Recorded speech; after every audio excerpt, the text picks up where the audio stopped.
Danny DelVecchio's solo business just crossed $1 million in revenue, all from LinkedIn. But things didn't turn as great for his podcast, and he's been very open about it. We talked about why there's been a much better opportunity for his guest than for him, like this one guest that made $40K from coming on his show. We also talked about what actually worked really well, like the way he's got listeners coming from his LinkedIn posts, which is so good that I started applying the same principle on my own posts. And he shared the one thing that he would do differently if he ever relaunches his podcast. And finally, I could not invite him on the show without asking him about his content system powered by AI that helps him and his clients to post daily on LinkedIn, land clients on the platform while making AI completely unnoticeable. Let's get into it. I wanted to get into podcasting because I just love doing it.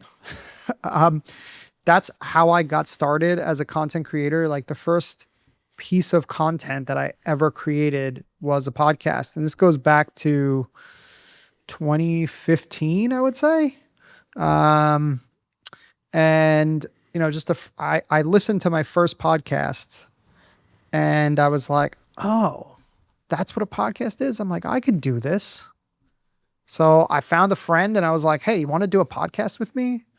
And he was like, yeah, sure. And we just started to we would just chat about movies and TV shows. And we would kind of like argue and rank stuff that we liked and, you know, kind of debate each other on things. And that was the podcast. And that's how I got started. And then I ended up starting another podcast, which was called Where's Larry Podcast. And it was all about this TV show, Impractical Jokers, which is I wouldn't say it's like a mainstream, like very well-known show, but it did get like a pretty good amount of popularity at some point. But it was at the same time of like TV shows were Game of Thrones and Breaking Bad. Like these were the popular shows. Yeah. And I started to notice that every single one of these shows has like 100 podcasts. Like there's like 200 like Game of Thrones and Breaking Bad podcasts. So I'm like, does Impractical Jokers have a podcast? It didn't. So I decided to create one. And I created one and the thing took off like wildfire. 500,000 downloads, something like that. It was like 500,000 listeners. I don't know. It broke 500,000. We were the number one podcast in the iTunes TV and film category for a while in the rankings. We hit iTunes New and Noteworthy. I grew a social media following of about 30,000 followers across different platforms, all from this podcast. And that's like how that's how I got started into like marketing and social media and content creation. And it's funny because I never made a dime off of that podcast, but everything that I learned when I was putting that podcast together is everything that I, use now to promote and market my own business. Wow. Obviously I didn't know that. It's crazy. It's a crazy story. Crazy story. And so obviously the audience is much different now from the free business school. Who is it for? Is it really aligned with who you're targeting on LinkedIn with your business, or it's a bit wider? How do you see things? Yeah. So my podcast is really like, it's kind of on hold right now, but it's definitely more designed for the people that I target on LinkedIn or whatever, right? So the podcast is called Free Business School, and the idea behind it is just really to bring people in who, have expertise in a specific niche area, whatever it is. So, we've had some really good business coaches like Ken Yarmish, who's like really good with systems. Like he's a systems guy. We brought him in. That's like one of my top episodes. Like we had Ryan Sullivan, who's like a podcasting expert. Like we brought him in and to talk about podcasting. Holly Joyner, who's, a LinkedIn copywriting expert. Like we brought her in.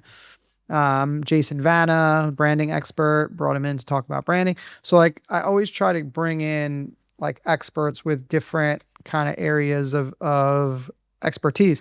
And to be honest with you, I don't want to say it's been like a failure for me, but it did a really good job of like helping other people promote their business and land clients, but it didn't do a really good job of helping me promote my business and land clients. Like Holly made like $40,000 from like clients that she landed who first heard her on my podcast. And I'm like, I don't think the podcast has generated me $40,000. And I can't say that for sure because, it's part of the whole content ecosystem, right? And, one of the things that I think is important right now, and, you can listen to some of the kind of, experts when it comes to content and social media and business and all that. And what they say is that when you're doing a podcast, just with content in general, it takes people anywhere from 2 to 7 hours before like of time spent with you before they start to really build a trust and a connection to you. So if you can take somebody from LinkedIn, or just back it up for a second, I do short form videos. My short form videos are about 1 minute long. So if in order to get somebody to spend 2 hours with me, that would mean that I would need to have them watch 120 short form videos. But if I have a podcast and my podcasts are, let's say they're 15 or 20 minutes or 30 minutes long, I can scale so much faster. If I get people from LinkedIn to the podcast, I could scale that time spent way faster. And that's really what I was, what I was kind of trying to do. And it has worked. Like a couple of the episodes that I did that were solo episodes were very well received and people really resonated with them because I just got on there and just talked about like all the things that I was messing up on and all the things that I was not doing well, but and how I was working them out in my head and things like that. And people really gave me like a really good feedback. And they said, your podcast is very relatable to people that, are going through the same type of stuff. So I'm looking to get back into podcasting right now. I just don't know what direction that I'm going to go in. When I do, it'll definitely be more solo episodes. Yeah. There's two things that you said that really really hit is that I think that one of the most difficult part of podcasting is attribution. It's when you're asked, you have to literally go ask the clients, what did you hear from us? And they say something like, oh yeah, I listened to some of your podcast episodes. But until you ask and until they do, most often it's really difficult to understand podcast attribution.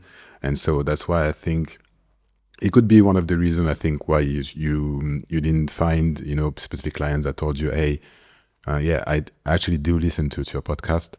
And the second point that I agree with you, and I've just lost it, I think, but I agree with you that you have to distribute your podcast as well. And I think that's something that you've been doing really, really well, because I've seen, as I said, I heard from the podcast. I heard about your podcast from the trailer on LinkedIn.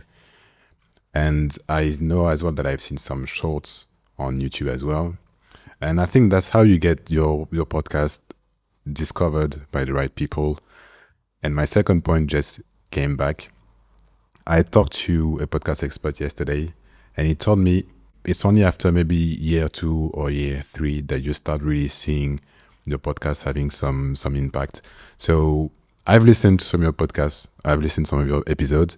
I remember I told you about the one, for example, with Beatrice Good Connect, which was absolutely great. It was so fun, but I've learned a lot as well. And I think, yeah, man, whenever you're ready, come back, because I know some people would be listening to it. I know I would be listening to it.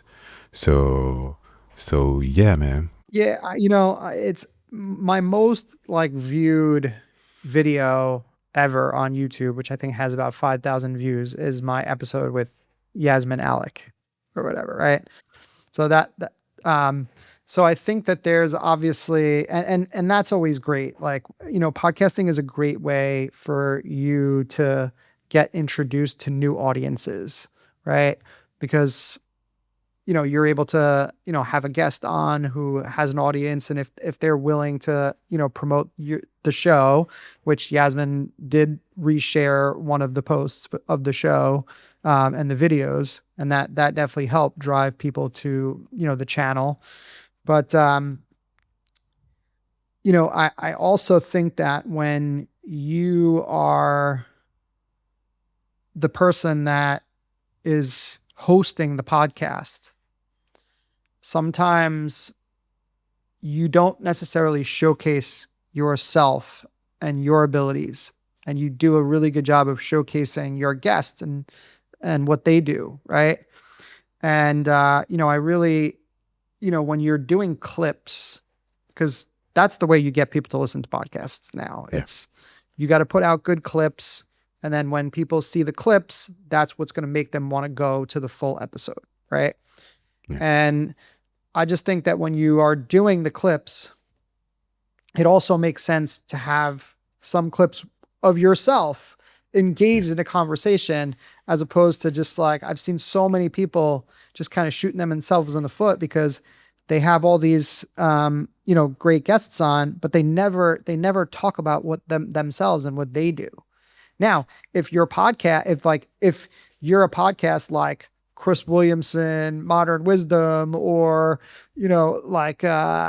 Stephen Bartlett and Diary of a CEO, that's a whole different story. Like, your podcast is the business. The podcast is what makes the money.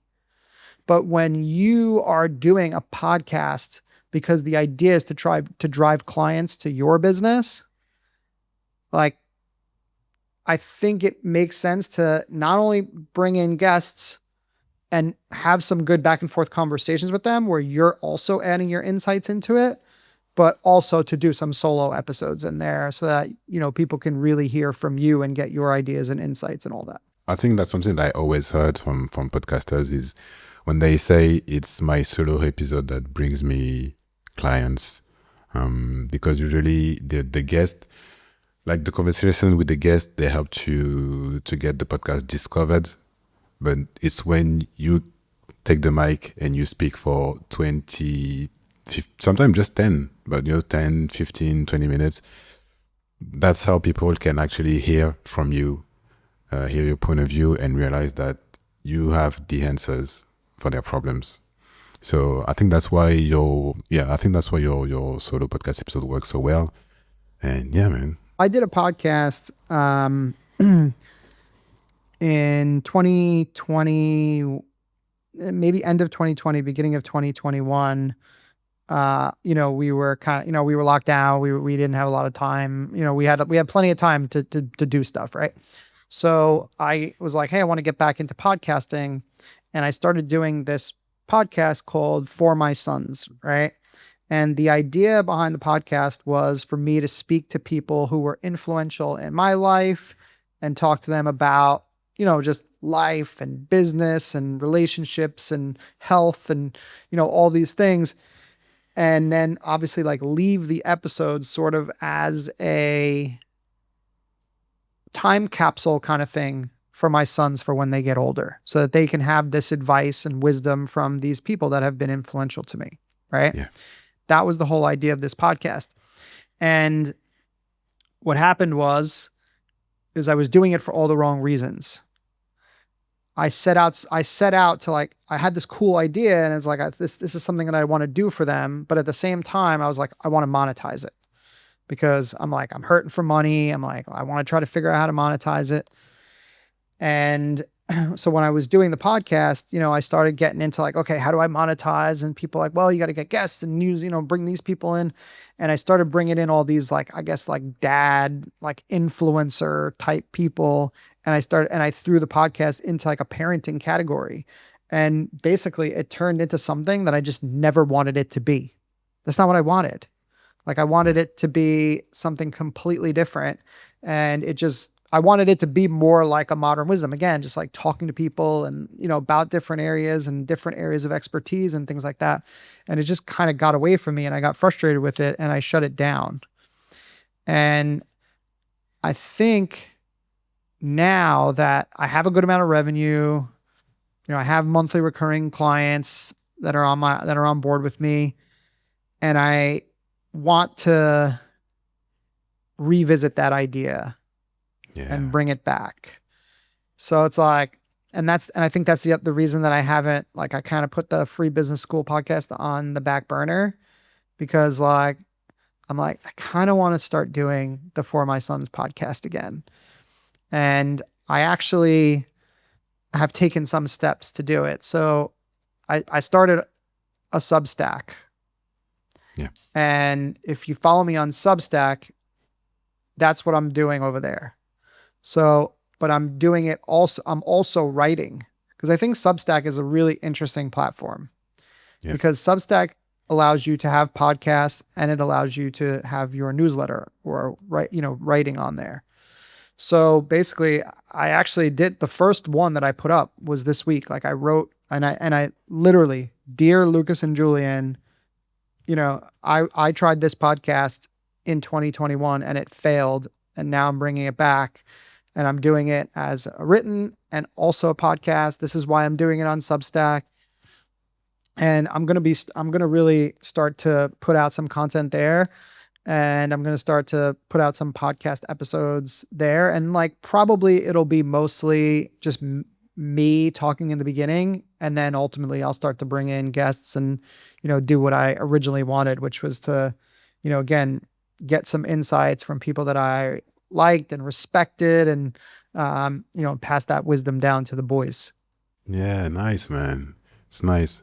Well, you know what? One of the things that I often see with podcasters is that it's really somehow easy to forget why we started the podcast in the first place.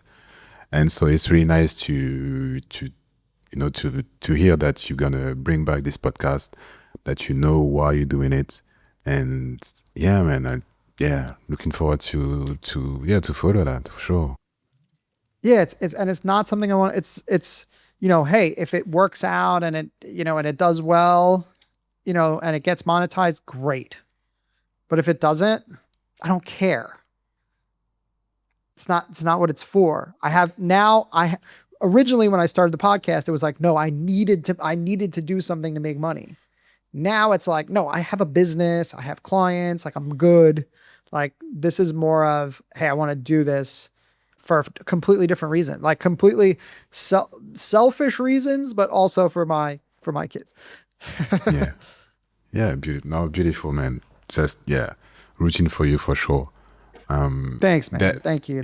So that's why I've been like a little bit hesitant on the other podcast, because I'm like, trying to figure out, what I really want to do. It's so hard. We always have so many ideas, and it's like, well, what do you want to execute on? You can't execute on everything. If you executed on every idea, you just would never go anywhere, right? So it's challenging to figure out like what to prioritize. Yeah. No, thanks for sharing, man. Really appreciate your honesty, because I don't know if I should say that, but I always have this fear that, because I'm inviting podcast hosts to talk about their podcast and the way it contributes to their business, and I have one fear. It is that I always have guests who would say, yeah, it's fine, it's going fine, when it's not the case, that. So no, I'm an open book. I'm going to tell you exactly what's working, what's not working. Yeah. I'm like, that's just the way I operate. And I think that has gone a long way as far as me bringing credibility to my audience and transparency to my audience. And like, it's helped really it's definitely helped business, because the more people like trust that you are authentic and you're like a real, I hate the word authentic, it's like so overused or whatever, but like the more that you are transparent, and the more that you're willing to share about not just the things that are going well, but the things that aren't going well, is typically like, it builds a lot of connection, and it builds a lot of trust with people. and they're more likely to do business with you in that case. By the way, if you're listening to this and you don't see your podcast contribute enough to your business, I'm going to share at the end of this conversation how my podcast generate leads for my business. So stay until the end for that. I want to talk about stuff that even if the podcast didn't bring the result that you expected, I want to dive into some stuff that you did that I think you did great, and I think a lot of people can hear from. Starting with your distribution, your trailers, I think are really good. But it's not only about the trailers; it's about why doing the trailers in the first place. And I'm curious to hear why all your podcast episodes have trailers that you distribute on LinkedIn as well. Yeah, absolutely. So the idea is obviously, again, the whole idea was I want to get people from LinkedIn to spend more time with me. And because I'm on a podcast, that's time that counts as time spent with me, right? It's more time for them to build. It's longer form content for them to get to see and start to build that connection to me, right? Yeah. So the trailer has to get people from the podcast. You have to get people from LinkedIn to the podcast, right? Yeah. And do you know how hard that is? You know how freaking hard? It's so hard to get people from one platform that they're scrolling on with content and get them to be like, oh, you know what? I want to go listen to this long form piece of content. I want to stop what I'm doing and go listen to this long form piece of content, or I want to go and save this piece of content for later. And the thing that drives me insane, I see people do this all the time, especially people that they don't have a podcast. Maybe they were guests on a podcast. It was like they start a LinkedIn post by saying, I was on this podcast. It was a great conversation. And it's like, no, like nobody cares that you had a great conversation at all. That's not what they care about. What they care about is like, what was in the conversation? What are the key points that happened inside that conversation? Why should they listen to it? Right? So when I create the trailer is essentially giving people, some of the highlights of the podcast so that they understand exactly what they're going to get if they come in and listen to it. That's why I pick those clips, and I handpick the clips that I want to be in the trailer. And I also want to try to give like a little bit of FOMO, with where we cut those clips off so that people understand like, oh, I really want to see what this person has to say or whatever. Right. So that's one, but then the written copy that goes along with it too. I don't say like, this is the podcast episode. I start from the top of like, if you are struggling with this thing, or if you have been in this position, so was this person, and this is how this person dominates their industry, their niche. Like this is this expert. This is why you want to listen to them.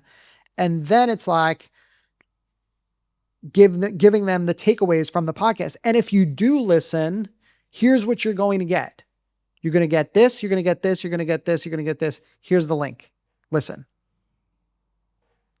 That's the difference.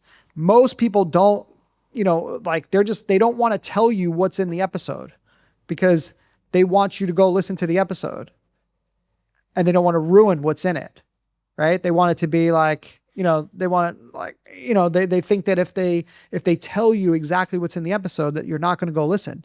No, that's the only way that people are going to go listen is if you tell them exactly what's in the episode. So, and who the person is and why they're credible and what amazing thing that they've achieved. And once you understand all those things, that's what takes people to say, oh, you know what? Like, I better go listen to this episode.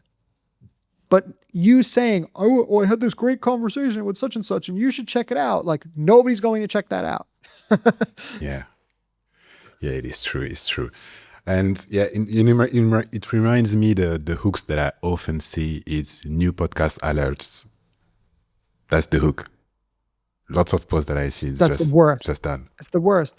I don't mention the podcast until I'm like 3/4 of the way down. Yeah. I don't Yeah. even mention the podcast until we're 3/4 of the way into the post copy. The way that you need to do it is essentially tell people why they should listen, give them, then introduce, if you want to get this information, we recorded a podcast. Here's exactly what we review. Here's how to get it. Yeah. Couldn't agree more. Could not agree more. And I think that's the perfect bridge to start talking about systems with content, with writing content on LinkedIn, because a lot of people use AI and it's obvious. Not necessarily with the M dash, with the formulation, everything, but it's just obvious. And I always found your content absolutely, we won't use the word authentic, but that's the word. And weeks ago, you came and say, hey, I use AI with my content. I was like, what? Danny use AI? No. And so I'm curious to know, can you break down how it doesn't sound at all like AI. So how you do it? Yeah. Yeah. It's because I have a different type of system that, to write content with AI that is different than what most people are doing. Right. So, and the way that the order that you need to have it is it needs to be, most people kind of do this. They'll either give AI some input, some human input that they want or whatever. They'll give it an idea or whatever. And they'll say, hey, can you take this? Or they'll write up a post and they'll be like, can you take this and make it better? Right. That's one way that people do it. The other way that people do it is like, I need an idea, or whatever. Write a post about this. And then what they do is then they go in and they edit it from there. Yeah. But in both of those cases, AI is doing the majority of the work. And so the difference between so it's not like, so those two options, it's human and then AI, or AI and then human. Those are the two options, right? Mine is different. Mine is human, AI, human. So when I give AI an input, what I'm giving AI is I'm giving it a full-on long-form piece of a conversation or a piece of content. So that could be anything. It could be a sales call. It could be a client meeting. It could be a team call. It could be a podcast that you were on. It could be a workshop that you ran.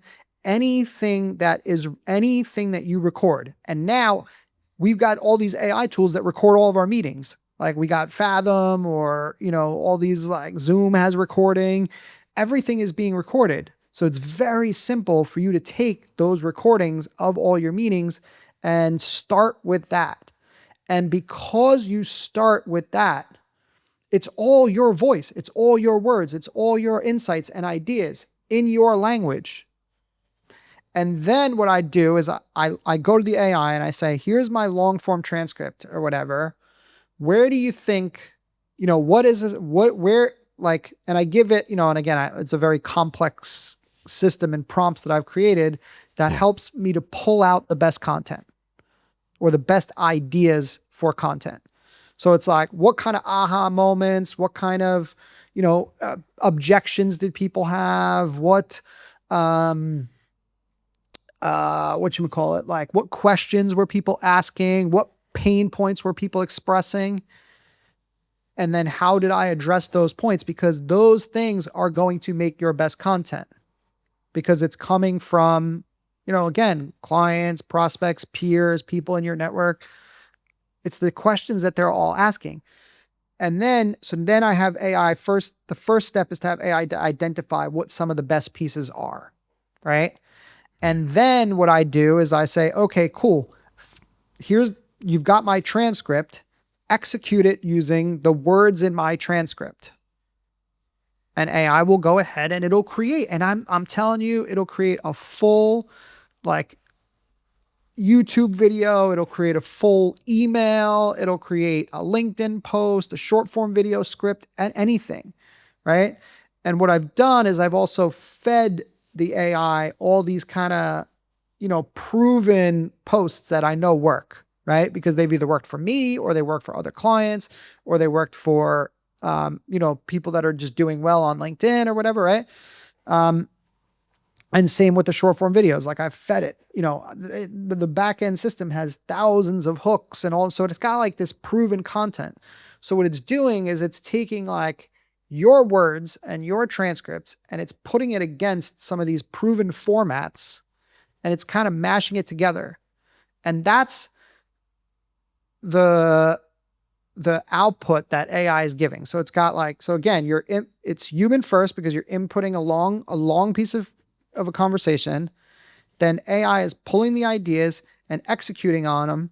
And then it's your job to go in and make the edits that you need to make to change, because AI is they're going to do the best job that they can to make it sound like you and use your words, but it's going to fail at certain points. And you have to understand where it's failing and fix it. So the workflow becomes much easier because you input a 45-minute conversation. That 45-minute conversation may yield 20 pieces of content, like 20 different ideas that you can execute on. And then you use the system to execute on those ideas. And now it's just a matter of like, okay, now I can just pull out, I just need to go in and edit. I need to go in and edit and make it sound right like me. And that's the way that I've been doing content is I'm letting AI extract the right things from the conversations that I'm having and then execute it. And then I go back and fix it. Yeah. Yeah. Wow. Yeah. That's brilliant because I always found like, as you said, people, they just prompt something and just wait that AI says something back. But you actually feed with so much of your voice, your conversations, everything that you do. And you don't stop there. You come back afterwards, after the work that AI provided, to keep editing, keep tweaking what the AI delivered as well. And I can understand now the difference between what you do, the result that you get, and what I see way too often on my LinkedIn feed. So is this how you help your clients? Yeah. So basically, my service was always, I help my clients do short form video, right? And the way that I help my clients do short form video was by doing an interview, very similar to like them being on a podcast, except it's a little bit more, it doesn't need to like be sequential. It's kind of like, here are the topics that we want to talk about. We just talk through them. And then at the end of that session, I kind of work with my team to choose the right clips. And then my team does all the editing and they do beautiful work and they give the clients like their finished videos, right? That was my program. And what I realized is like people, of course they want videos, but what else they want is they want to write posts on LinkedIn. And then what else they want is they want to write newsletters. And then what else they want is they want to have good hooks, for their post image, or they want to have, they want to put a tweet, or they want to post a note on Substack or whatever. They want to have all this additional content. So the first thing for me was like, okay, well, how do I help my clients take the videos that they're already making and turn them into more content? And the original idea was, again, just give them their transcript, give them a prompt that they can use to upload this prompt into, upload their transcript, use the prompt, extract more ideas for content. That was the first step. And I was literally giving it away as a lead magnet. People can come in, they could just grab it. It wasn't even behind an email wall. Like you could just go in and get that prompt that I created just to get your content ideas from a transcript. And then I had a guy come to me and he said, hey, by the way, I took your content prompt there and I turned it into an app. So now all you got to do is paste your transcript in, you hit the button, and it's going to spit out your content ideas. And I'm like, oh, that's really cool. And I'm like, however, can you get it to write posts? Can you get it to write short form video scripts? Can you get it to write YouTube video scripts? Can you get it to write emails? And he was like, yeah, we could. You want to know why? Because I have all the prompts. Like, I've been building it all myself. I've spent I've been gathering, posts that I like. I spent all this money to learn how to write better emails. I had somebody coach me for months and I uploaded every single one of our coaching conversations in there. And, have the data extracted from those conversations on like, what is the steps to write better emails? And now that prompt lives in my, in my system. So this guy, came to me with this and we're building an app and the app is called Content on Easy Mode. And it's up and running right now. Like it's in beta, but it's up and running. And you can take any conversation that you're having in your business, upload it into this app and have it spit out LinkedIn posts, emails, short form videos, long form videos, hooks, everything for you. And then all you obviously need to do at the end is to go ahead and do that and get better and teach yourself how to, be a better editor, essentially. And then your content distribution is much easier and faster. So I have about 30 clients right now that are all using this system. And I have one client that sends out 2 email newsletters a week and she's crushing it. And she's like, I couldn't even get out an email newsletter before. I had no idea what to write about. And she sends out 2 a week now because she's got all these conversations that she's having. She's really good, when she's having them. She just uploads it into the system. It writes the newsletters for her and she goes in, edits, and there's no way you could tell. There's no way that you could even tell. Yeah. Yeah, because it's her words and it's what she said during conversation. So yeah, and if you've been feeding it this content for such a long time, it's like every time I create some, every time I have a conversation, it's seeing it. It's like, it's got hours and hours and days and weeks of me speaking in there. Yeah. So is there any wait list or URL maybe I can share, something like that? Yeah, no, anybody can go. If you just go to contentoneasymode.com right now, like you can go get a free trial of the app, and and if you wanted to get a subscription, we have a beta like founder pricing available right now, and you get locked into the founder pricing. So if you you can go in, try it out if you like it. You can get locked into the founder pricing right now. We are working on the UX though. We are changing the UX because right now it's very text heavy and we're trying to make it a little bit more user friendly because it is content on easy mode and because we have so many things in it. Like again, we got emails and videos and all these things. Like it gets a little bit complicated and it gets like a little bit complex. So we are like heavily working on trying to simplify the UI, and my guy, Anthony, who's, my guy that's building the app for us, who's amazing. He's working hard on getting the next UI, like the next UX version out so that, and we haven't even really been promoting it. But once we have that new UX, like we're going to go and promote it because, it's going to be, because right now it gives a great output. I love what it produces. Like it does produce really good content for myself and for my clients. But where I'm not happy with it is like what it actually looks like inside.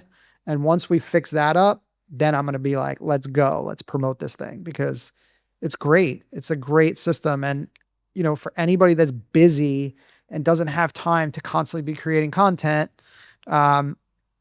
it's like, well, you can take the things that you're already doing every single day and the conversations that you're already having every single day in your business and turn them into content. Awesome. I think I'd seen the first post, I think the first announcement, but wow, 30 people already. It's like, wow, amazing. Yeah, there's 30 people using it. They're all my clients. Like they're all my clients that I do video with. Like they're, the idea was to give it to some people that are, just kind of again, like I needed, we needed to test things out, right? Yeah. Like you can't just like go and put a software out there without, having feedback and everything like that, right? So the idea was like, let me roll it out to my clients first. I even created a couple of different like lower tiered offers to get some people. Like I have a community now. So anybody that's in the community gets unlimited access to the application. Right. Um, so that was kind of the idea. And, really just to build it and make it better and innovate it and then obviously once it's kind of, in a place where we really like, what it's doing, then we can make it more public to more people. Yeah.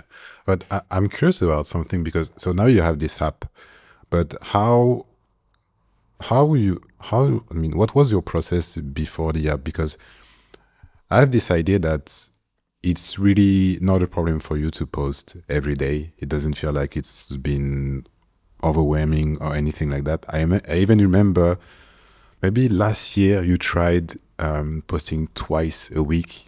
I think for 2 weeks, something like that. I mean, any guru on LinkedIn would say, yeah, don't post twice a day. You tried, I think, for 2 weeks. Here's the result. Works great. And so I feel like even without this app, you are able to post every day. So I'm curious to know how you do it. Yeah. So, I mean, first off, like it started with, it started with me just like, I use Claude as my main like LLM or whatever. Right. So like I've just built, like I have spent like a lot of time building all of these system prompts that allow me to create different types of content or whatever. Right. But even like prior to AI, if you're going back like prior to when AI even existed and aided with content, look, the more that you create content, the faster and better that you get at it, right? So I can whip up a video in no time. Like it's very easy for me to like, when I get an idea, I just execute it immediately. Like the idea comes to me and it's like, for example, hey, instead of trying to create content every day and start and struggling to come up with content ideas, use your existing conversations that you're having every day in your business and turn that into content. And here's exactly how to do that. You need Fathom or you need something to record your Zoom meetings.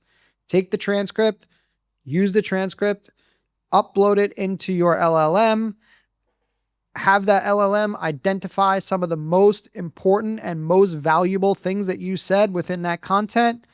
Now you have a whole list of content ideas. As soon as you have the content idea, go execute on it, record a video, write up a post, done. Like I just recorded a short form video. It took me 2 seconds. You know what I mean?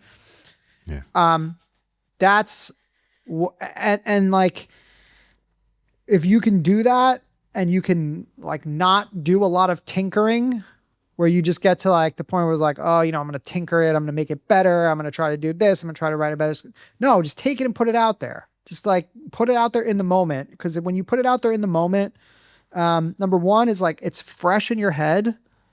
So whatever you say is going to be like, it's going to be fresh. There's going to be passion behind it. There's going to be energy behind it. Like if you take the idea and put it in the bank for later, half the times you don't even remember exactly what you wanted to say and how you wanted to flesh it out or whatever.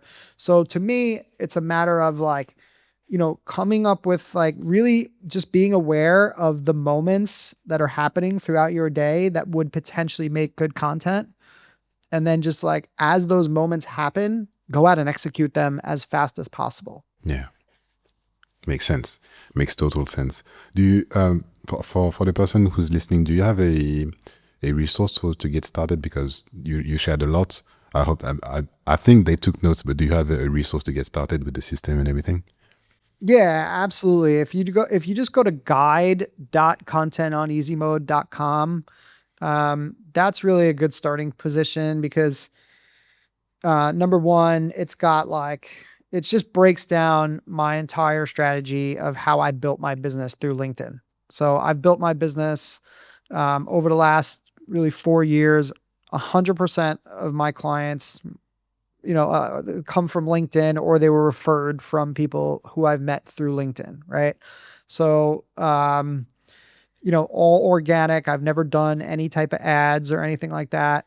And, my business does pretty well. And this is like the exact same blueprint and guide that I've used to grow my LinkedIn following from 2,000 to 26,000 and how I land clients on LinkedIn. And again, just go to guide.contentoneasymode.com and you can grab that. Awesome. I'll put the link in the show notes so people can access to it. Before I ask you a last question, Great. what's the best place to find you? Even if I have a pretty idea of what you're gonna say. Oh yeah, LinkedIn for sure. Just, Danny DelVecchio on LinkedIn. I'm easy to find. I got the hat in the profile pic. You'll see me.